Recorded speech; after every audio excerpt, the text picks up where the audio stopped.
elle s'est félicitée de cet entretien avec le chef de l'État français. Écoutons-la.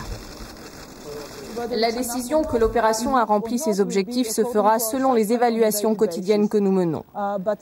L'arrêt complet des opérations dépendra de l'habilité, de la volonté et de la compréhension du Hamas que assez c'est assez.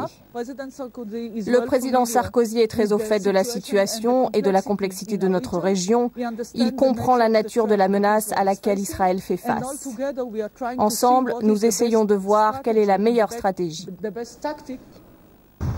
Jérusalem est loin du front de Gaza. C'est pourtant dans la capitale israélienne que se joue la guerre de la communication. L'armée s'est installée dans l'immeuble de la presse étrangère.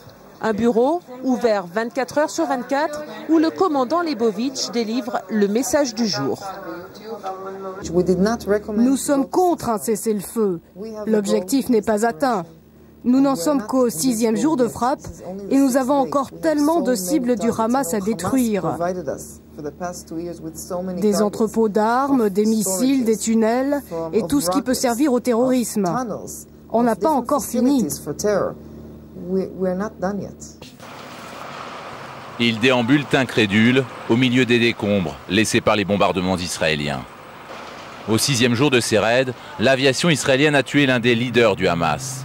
2 missiles ont été tirés sur sa maison, tuant du même coup ses 4 épouses et 2 de ses filles. Connu pour ses déclarations au vitriol, Nizar Ryan apparaissait toujours à visage découvert. Prenant part parfois au lancement de roquettes sur Israël, il avait commandité de nombreux attentats suicides.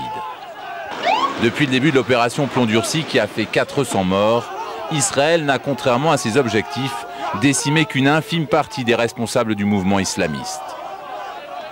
Un peu plus tôt, les F-16 israéliens appuyés par les forces navales avaient détruit une vingtaine de cibles du Hamas, notamment des ministères, un bâtiment du Parlement palestinien, des tunnels et des maisons présentées comme des ateliers de fabrication de roquettes.